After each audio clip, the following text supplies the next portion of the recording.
Hindi lahat ng anghel may pakpak. Katulad ng lalaking sumaklolo sa nadaanan niyang inaatake sa puso sa Cavite.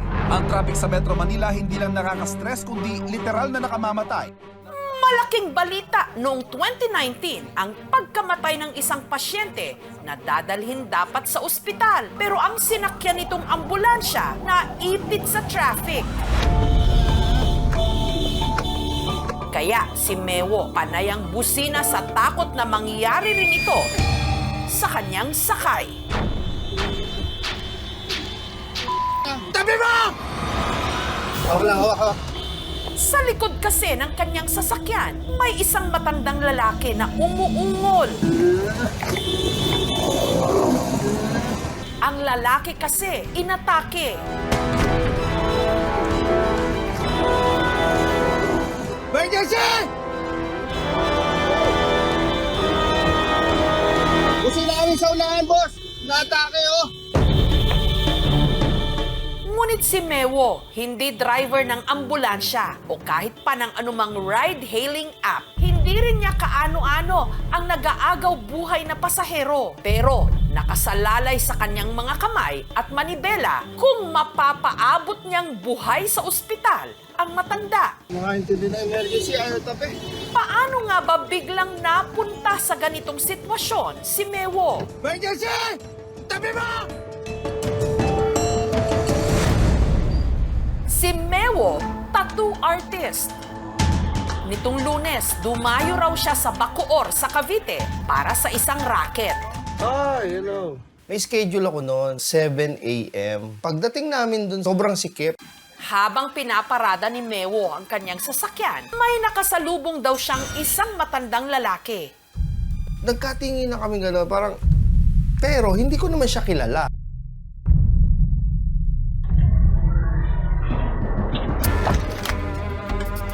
Tuloy lang si Mewo sa pakay niya sa lugar. Nakalive ako. Pagbaba ko, Nung biglang,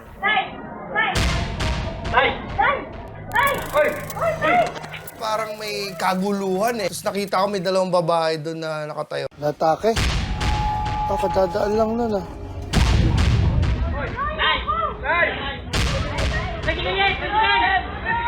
Kasya ba sa tricycle? Wala kang sasakyan eh. Dito na lang kaya. Halalo, atid natin. Akin na yung susi. Sabi mo dito na lang para komportable.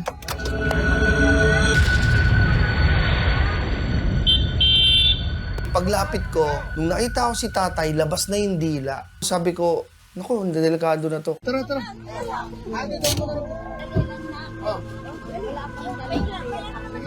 Sige na. Saan ka natuloy? Sige. Kasi ang tanda ko sa ospital, hindi tatanggap pag wala kang pera. Oo.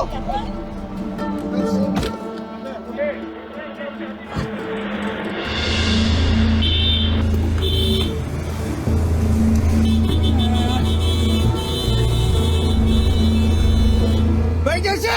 Tabi mo! Makaintindi na emergency, ayaw tabi. Umiiyak na ako kay pakiramdam ko hindi kami aabot ng ospital. Natake, oh! Tabi mo! Kaya ako nagagalit doon sa mga sasakyan. Hindi man lang sila kumaliwa, kumanan. Basta para silang walang naririnig.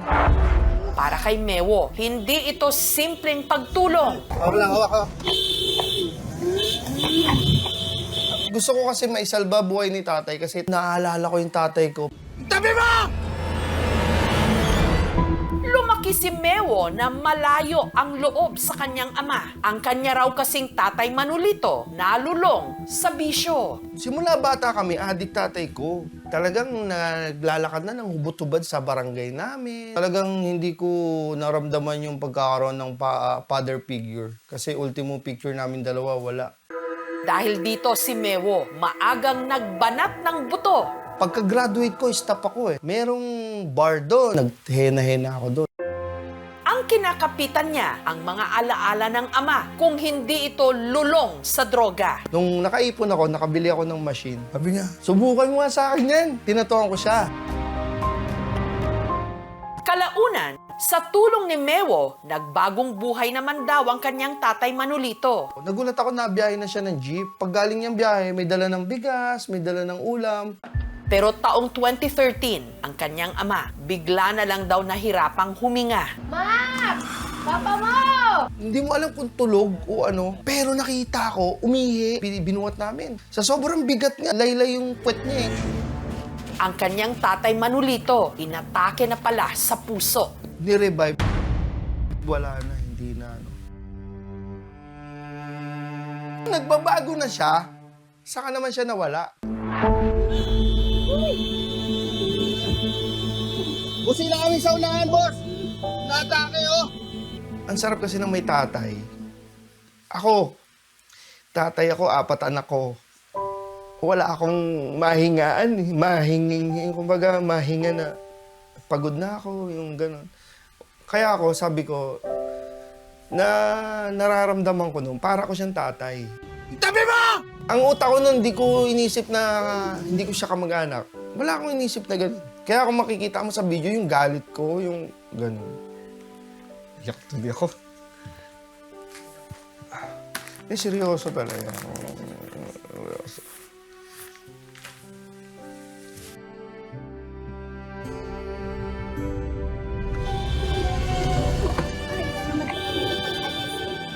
Ang panalangin ni Mewo ngayon, kung hindi niya naisalba ang kanyang ama nung nasa bingit ito ng kamatayan, sana mailigtas niya ang buhay ng isang estranghero, si Tatay Arturo.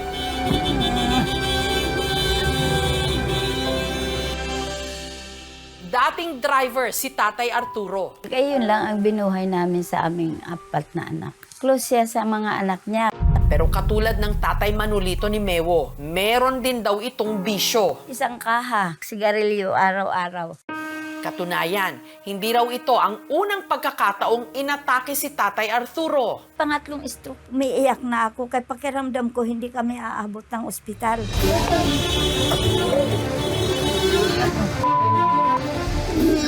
Makaintindi na emergency, ayaw tabi.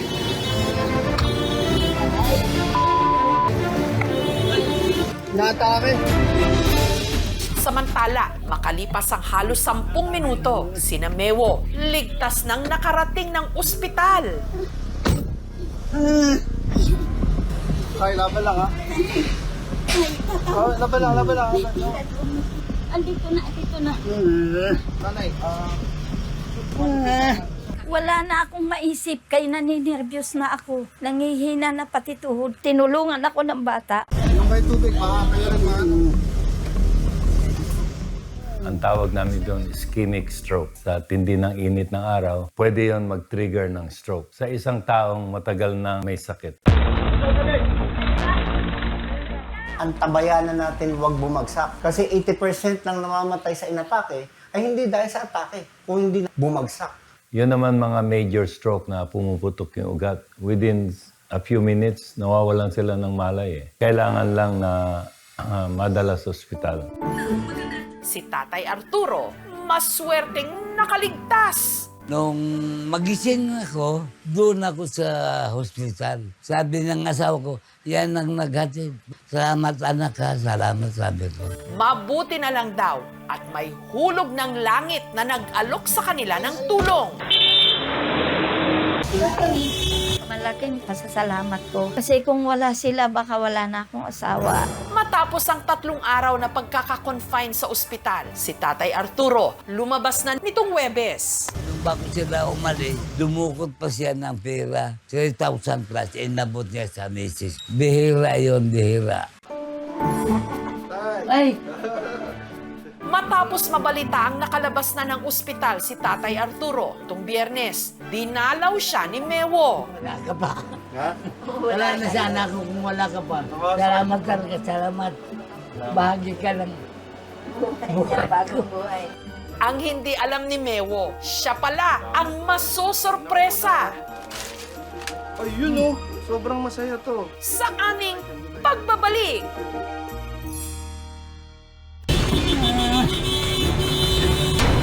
Emergency!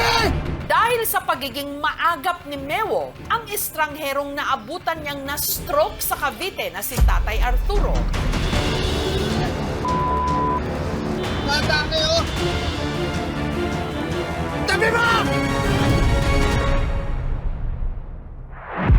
Nailigtas niya sa tiyak na kamatayan. Itong taon to maging bahagi sa buhay ko na to. Makakatulong siya na magkaroon ako ng pangalawang buhay.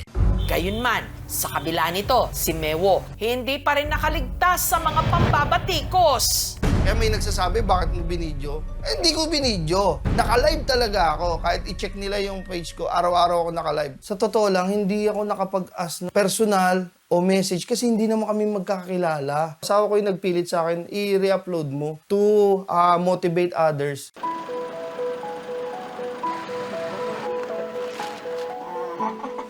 Ay, Nitong Biyernes, dinalaw ni Mewo si Tatay Arturo. Salamat.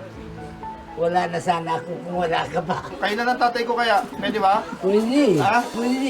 Welcome na welcome. Welcome na maging anak bahagi ka ng... Salamat po. Hindi ko Teka, talaga nakita ko kasi... Teka, Hindi ko makalimutan. Ano? Okay ba? suot mo.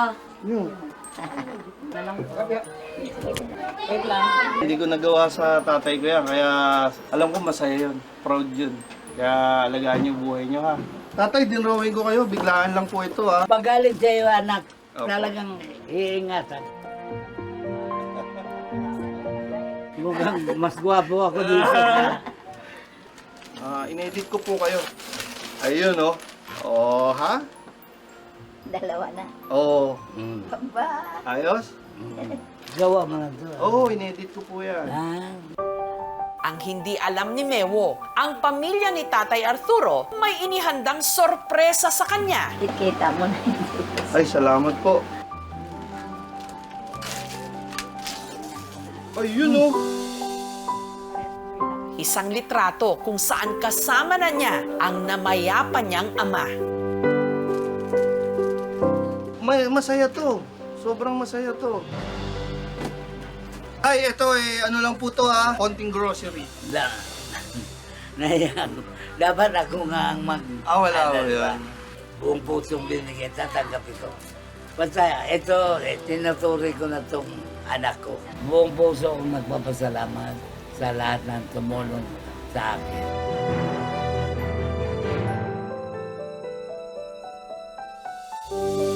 Hindi man nailigtas ni Mewo ang kanyang ama noon.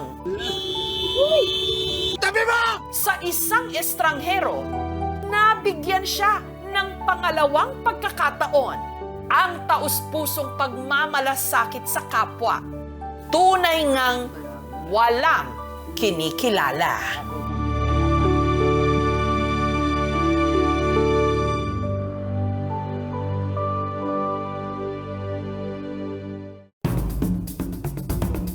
Sabi nga sa laro ng mga bata, Pomelo 1, igalawang katawan. Pomelo 2, tikman ang napapanahong citrus fruit na sagana sa Mindanao.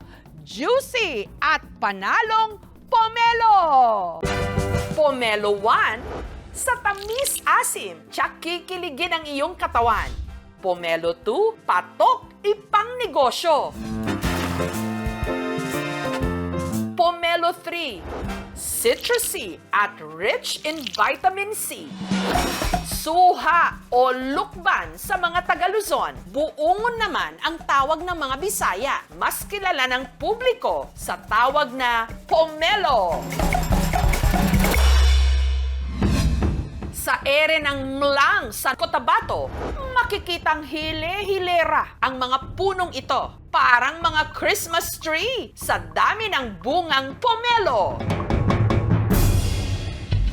Ang 24 na ektaryang farm na ito, pagmamay-ari ni Sheba. Nag-umpisa po ako noong 2003 bilang buy and sell ng prutas. Nag-venture po ako sa pomelo talaga. Mga year 2009 po nung nakabili ako ng lupa sa Mlang.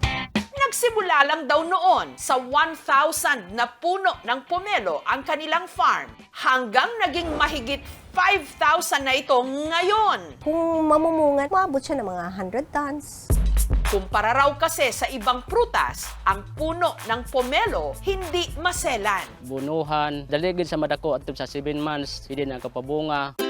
At dahil nasa 2 hanggang 5 metro lang ang taas ng mga puno, ang mga bunga, abot kamay. Kaya mano-mano lang itong pinipitas ni Noli.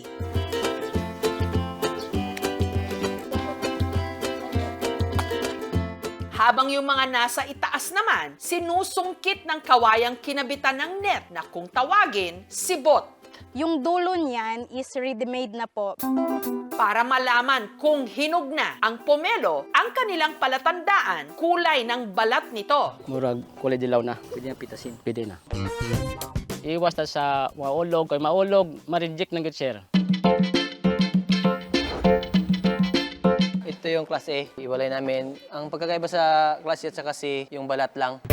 3 klase ng pomelo ang naaani sa farm ni Sheba. Ang pinakamalaki, yung tinatawag nilang oversized, ang timbang 900 grams pataas. 400 to 500 grams naman ang bigat ng tinatawag nilang senyorita. Pero wag nyo raw ismulin yung pomelo na tinatawag naman nilang piwi. Bagamat nasa 200 grams lang ang timbang nito, pamatay naman daw sa tamis. Pag maliit po, malalasa mo talaga yung sarap, yung tamis, yung juicy ng isang pomelo. Hindi na po namin ginalagyan ng asin. Nung una, naging maasim daw ang takbo ng business ni Sheba. Kaya lang kaming mabuhay ng kinikita namin noon. Kailangan mo maghigpit talaga para lang masustain mo lahat yung gastusin. Pero ang kanyang sakripisyo, kalaunan, nagbunga. Dahil sa katas ng pomelo, si Sheba nakapagpundar ng mga farm. Huwag mo sisirain yung tiwala ng tao kasi mahirap daw po maibalik. Dito naman sa Banquerohan Market sa Davao City, kumpul-kumpul at bundok-bundok ang ibinibentang pomelo. Pomelo! Bili na kayo dyan! Pomelo! Mula 70 to 90 pesos kada kilo. Napaka-juicy at saka matamis po. Si Gloria, mahigit 1 dekada nang nagbebenta ng pomelo. Kaya sa isang tingin pa lang daw at konting hima sa prutas, alam na niya kung matamis ito. Walang problema ang pangit ang balat pero mabigat siya. Yun talaga ang maganda. Juicy. Huwag yung magpili tayo ng makikinis tapos magaan naman. Walang juice yun. Ang mga ibinibenta niyang pomelo, madalas daw pinapakyaw ng mga turista na nakabox. Malakas naman, siguro abot siya ng mga 50 boxes per week. 70 to 90 per kilo. Pero para sa mga customer na nangangasim na sa pomelo, nagbebenta rin sila ng nakabalat para pwede nang ngasabin agad-agad. Dami kayo. Dahil lang sa pagtitinda namin ng pomelo. Meron na po akong isang engineer, MedTech, EMT, at saka yung RE. Ang Mindanao ay nagpo-produce ng more than 20,000 metric tons per year. Bale, ito po ay nagko-contribute na 72% of the Philippine production on pomelo po. Matamis po ang pomelo na pinoproduce ng Mindanao region sa klase ng lupa na meron. Yung klima at yung fertile na soil ay napakamainam po para sa production ng pomelo. At hindi lang daw laman ng pomelo ang may pakinabang, pati na rin balat. Katunayan, ang mga single mom na kasapi ng isang organisasyon sa bayan ng Mlang, ginagawa itong candy at jam. So, hugasan natin ng mabuti at saka balatan.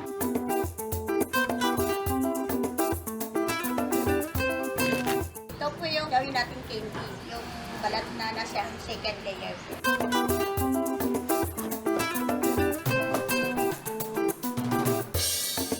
Prepare po tayo ng tubig at lagyan din ng asin.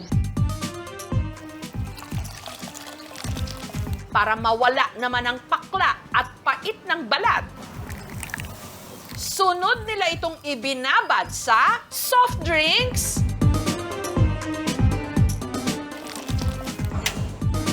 at at saka isinalin sa kawali. Pagkatapos, nilagyan ng asukal. Pag makaramelize na yung sugar, pwede na natin lagyan ng evap milk.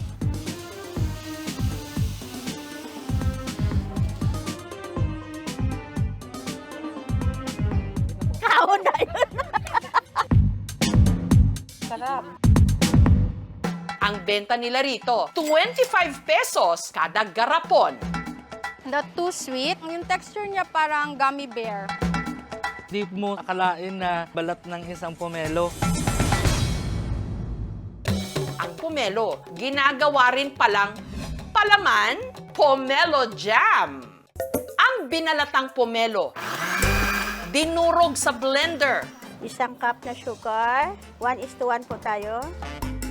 Iniluto sa mainit na kawali. Uukayin po namin ito ng 10 minutes. Para hindi masunog, walang tigil dapat ang paghalo. Naging sticky na siya. Pwede na natin ilagay sa tinapay. 100 pesos ito kada garapon. Fresh ang strawberry jam. Mabilis din siya matunaw sa lalamunan. Ito po ay nakakatulong sa pag-aaral ng aming mga anak at sa kailangan namin pang-araw-araw. Yung pinaka-importanteng makukuha po natin na sustansya dito ay yung vitamin C. Punong-puno po ito ng antioxidant properties at tumutulong para labanan po ng katawan yung impeksyon. Sa dami ng benepisyo at negosyo na pwedeng mamunga mula sa Pomelo 1, Pomelo Melo 1, tsak na hindi sasakit ang inyong ulo! Thank you for watching, mga kapuso. Kung nagustuhan niyo po ang videong ito, subscribe na sa GMA Public Affairs YouTube channel. And don't forget to hit the bell button for our latest updates.